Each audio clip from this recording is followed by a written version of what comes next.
It is 30 degrees outside. No more hot steaming, no more heavy walking. We have officially entered cold noodle season. I'm sharing 5 recipes that saved me every summer. One is a family recipe, one I fell in love with on a trip, one that's a street food hit, one that's shocking, and one that's close to my heart. But all with minimum cooking and maximum flavor. The first time I told my Polish husband that there is Sprite in our noodles, he thought I was joking. Our region has a large ethnic Korean community. Over generations, Korean cold noodle evolved alongside local Chinese tastes. Adding Sprite started as a hack, but became so popular over time because it adds sweetness, citrus flavor, and a little fizziness that makes the whole thing so refreshing. The cold noodle in my city Shenyang is usually much sweeter, tangier, and really flexible with toppings and sauces. It is one of those things you gotta try it once to believe it. For the broth, we're adding light soy sauce, apple cider vinegar, sugar, salt, gochujang, pinch of MSG, sesame oil, Sprite, and ice-cold water. Traditionally, it's with starch-based buckwheat noodles. These noodles are famous for being chewy. I remember choking on them at least once every summer growing up. But don't worry, my friend, the closest Asian shop is still very far to me. So I'm using thin spaghetti. For the toppings, I'm adding shredded cucumber, thinly sliced tomato, few slices of roast beef, boiled egg, kimchi, sesame, and a spoon of chili oil. Honestly, it looks like the real deal. Back home, when you order 冷面 in the summer, the broth is served semi-frozen, so you literally see ice breaking apart on top. I'm gonna drop some ice cubes.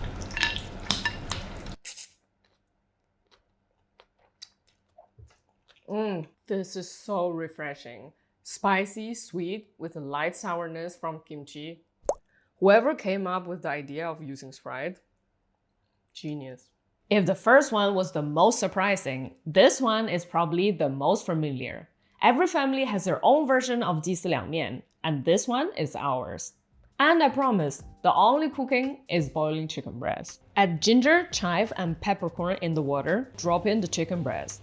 Lid on for 8 to 10 minutes, turn off the heat and let it steam for 10 minutes. Meanwhile, let's make that sauce.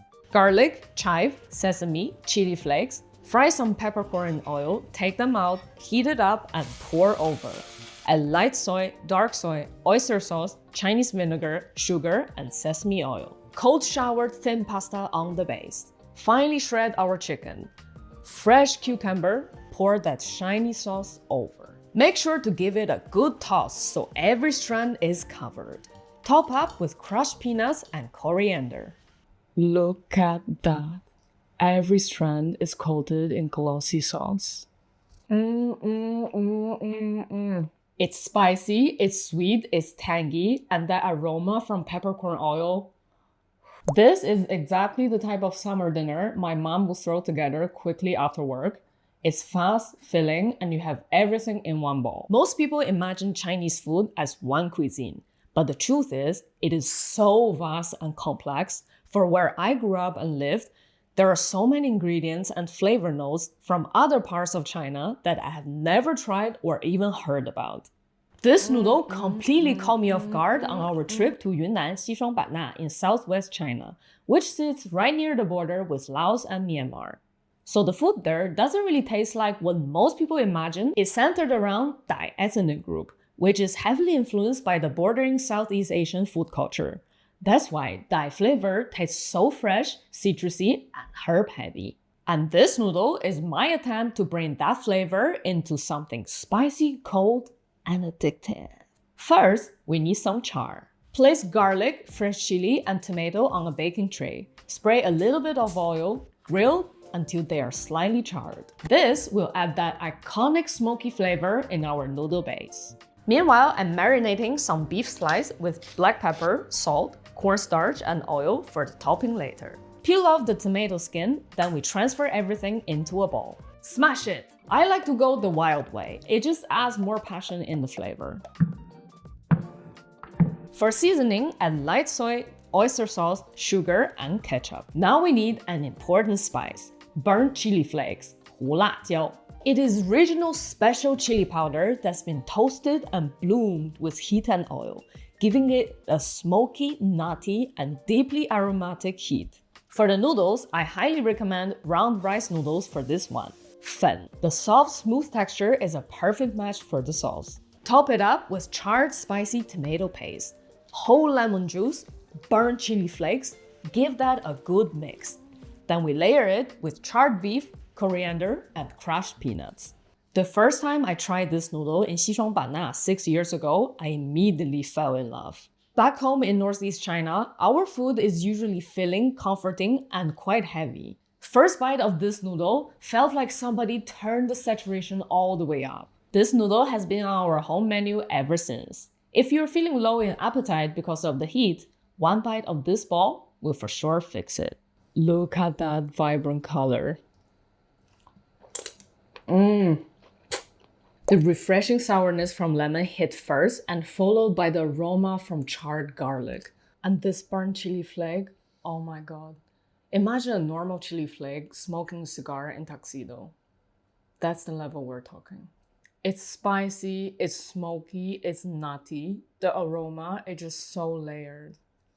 Next up is one of my favorite saucy cold noodles of all time. It is a fusion of many street food flavors in one. You get the spiciness from Sichuan, the creaminess from Wuhan, with a touch of freshness. We need sauce, paste, and topping. Garlic, chive, chili flakes, sesame. Pour over hot oil. Add light soy, Chinese vinegar, oyster sauce, sugar, salt, and sesame oil. Sauce ready. Dilute peanut butter with water until smooth. Add a drop of dark soy for color. Paste ready. For the topping, I'm going with minced beef. Pan fry until all the water is out and they turn crispy. Add ginger and garlic, light soy sauce, oyster sauce, and dark soy sauce. Tagliatelle for a fatty chunky bite, and of course, a cold shower. Little freshness going in, our sexy sauce and peanut butter paste. Top up with crispy mince, crushed peanuts, and coriander. Look at that. You can see all those crunchy bits on every saucy strand. It is super creamy from peanut butter paste, but not too heavy thanks to the vinegar chili sauce. Then you get the crunchy bites from crushed peanuts and minced beef. This one definitely has more bite to it. It is my fusion baby of many street food noodles combined in one. This is easily the most requested noodle at our house. That includes my 2-year-old Polish niece. That's how good it is. This one is close to heart. Over the rainbow. The cold noodle dish I grew up with, and it literally represents summer. The name Wu Cai means 5 color. We have cucumber, purple cabbage, carrot, eggs, and wood ear mushroom. Blanch the wood ear in boiling water for 2 minutes and take them out. Drop the eggs just enough to cover the pan. We want to make a very thin omelette.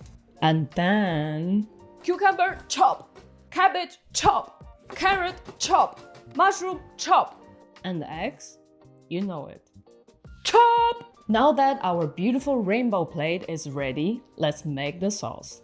Dilute 2 spoons of peanut butter or sesame paste. Add light soy, Chinese vinegar, sugar, sesame oil, chili oil, and garlic. Now this topping is optional, but for me, it's quite essential. Hot pan, drop in lean pork strips, light soy sauce, dark soy sauce, and a pinch of 5 spice. The second half of the dish name, liang pi, is a very specific noodle made by steaming a mixture of starch and flour. It is very stretchy, very transparent, and very hard to make or buy in Warsaw. So I'm using rice noodle instead. You can also use glass noodle, just don't forget the cold shower. Some heavy rain of sauce on top, and that's our beautiful 五彩大拉皮. This dish is a must-have if you ever go out to eat in my city. Normally, it is treated like a cold dish, more like a salad. It is always huge, like all the dishes from my hometown. It is suggested in the name.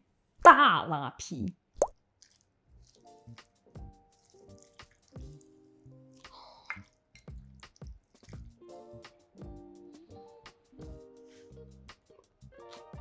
It's loud, it's messy, it's chaotic, but you just can't get enough. It's home. The funny thing is, none of these noodles were considered special when I was growing up. They were just easy summer food, the kind of meals people made because it was too hot to cook. But now, living halfway across the world, they are some of the dishes I miss the most. Every bowl reminds me of a different place and a different summer. If you end up making one of these, I hope it keeps you cool.